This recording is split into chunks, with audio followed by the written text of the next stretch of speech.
স্বাস্থ্য, শিক্ষা, খাদ্য দুর্নীতি ঘটেছে, মুখ্যমন্ত্রী কিন্তু গার্ডরেল বা লোহার চেন দিয়ে আটকাতে পারেনি। কিন্তু জুনিয়র ডক্টররা যখন গেলেন গোলাপ ফুল নিয়ে লালবাজার অভিযানে প্রতীকী শিরদাঁড়া নিয়ে, মুখ্যমন্ত্রী কিন্তু এত ব্যবস্থা নিতে হলো আটকানোর জন্য। কি বলবো?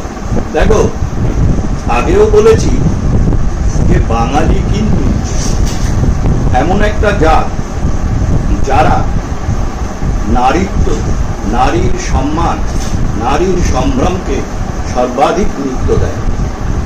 এটা আমরা সেই স্বাধীনতার সময়ে যে 1946 সালের গ্রেট ক্যালকাটা কিলিং এর সময় বাঙালি বীরেরা যারা রিটালিয়েট করেছিলেন, গোপাল মুখার্জি, তারপরে যুগল ঘোষ, এদের নেতৃত্বে, সেই সময় আমরা দেখেছিলাম ইসলামী গুন্ডাদের তারা সশস্ত্রভাবে প্রতিরোধ করেছিলেন, সেখানে হত্যা, কাউন্টার হত্যা হয়েছিল।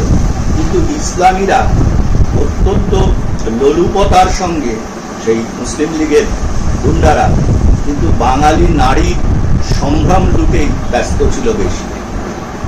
যেখানে আমাদের বাঙালি হিন্দুদের তরফ থেকে যে প্রতিরোধ করা হয়েছিল, সেখানে একজনও কোনো মুসলমান রমণী শ্লীলতাহানির পর্যন্ত উল্লেখ নেই।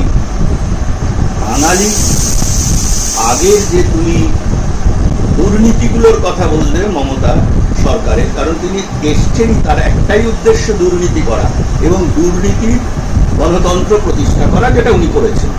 তো সেই অনুযায়ী আগের যে দুর্নীতিগুলো হয়েছিল তাতে কিন্তু বাঙালির ঘুম খুব একটা ভাঙেনি। তার প্রমাণ হচ্ছে মমতা ব্যানার্জির জনপ্রিয়তা, এমনকি গত লোকসভা নির্বাচনেও সেই জনপ্রিয়তার প্রমাণ আমরা পেয়েছি। কিন্তু পরবর্তীকালে এই যে আর্যিকর কাণ্ড যে ঘটল, অবশ্যই মেয়েটিকে হঠাৎ মানে ঝোঁকের মাথায় নিশ্চয়ই ধর্ষণ করে হত্যা করা হয়নি, তার পেছনে দুর্নীতি আছে, যেটা এখন আস্তে আস্তে বেরোচ্ছে। তো সেই হত্যাটা কিন্তু বাঙালিকে জাতি হিসেবে, হিন্দু, মুসলমান, শিখ, খ্রিস্টান, যেই হোক, বাংলায় বসবাসকারী বাঙালি তাদেরকে জাগিয়ে দিয়েছে। এবং সেই যে পশ্চিমবঙ্গবাসী স্বতঃস্ফূর্তভাবে যে দুর্নীতির রানীকে হটানোর অভিযান শুরু করেছে, কারণ সেই রানী তো তার মানে সরকারের সমস্ত স্তরে দুর্নীতি ছড়িয়ে দিয়েছে।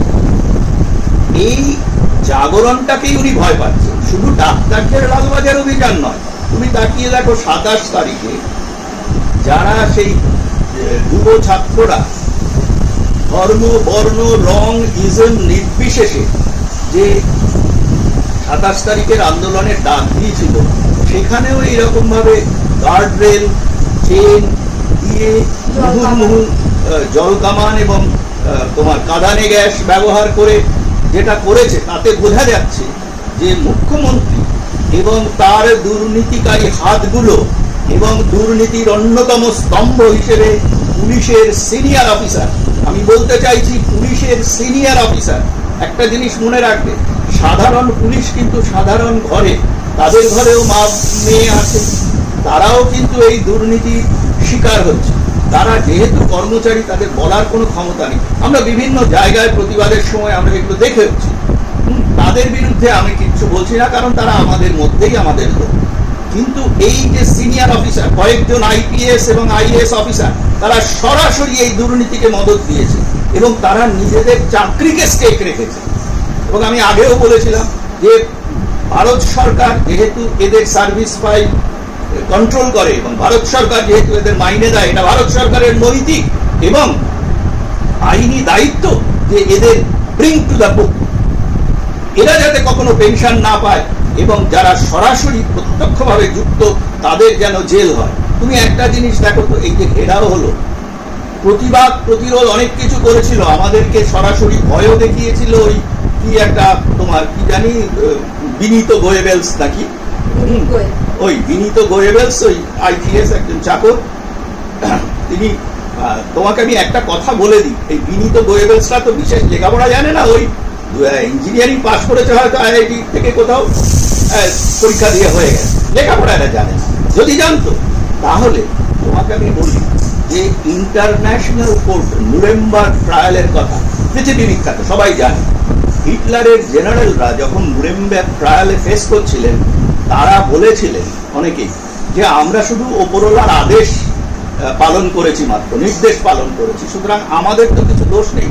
তখন জজের ঐতিহাসিক একটি মন্তব্য ছিল এবং সেটা রায়ও হয়েছিল যে যে বাহিনী কোনো বিশেষ মানুষ বা গোষ্ঠী নির্দেশে তাদের স্বার্থ রক্ষা করে চলে, সেই বাহিনী কিন্তু তখন রাষ্ট্রীয় বাহিনী থাকে না। সেই বাহিনী তখন খুব সাধারণ একটি নিরাপত্তা রক্ষী দলে পরিণত হয় এবং এই নিরাপত্তা রক্ষীদের দায়িত্ব এবং দায় তার মালিকের বেআইনি কাজকর্মের সঙ্গে সরাসরি যুক্ত থাকায় এরাও সমপরিমাণ দোষী। এইভাবেই কিন্তু রায়টা হয়েছিল। এই লোকটা সেই গোয়েবেলস তো কালকে শুনলাম যে পেছনের দরজা দিয়ে পালিয়ে গেছে, এখনো অব্দি তোমার ইন্টারভিউ নেওয়ার সময় অব্দি তার নাকি ট্রেস পাওয়া যায়নি। তো সে কতদিন পদে থাকবে না থাকবে সেটা ওই মাননীয় দুর্নীতিগ্রস্তার ব্যাপার, হ্যাঁ, যে তিনি কতদিন তাকে রাখতে পারবেন। তারপরে তো এদেরকে খুব বিশ্রীভাবে মানে পশ্চিমবঙ্গ থেকে যেতে হবে।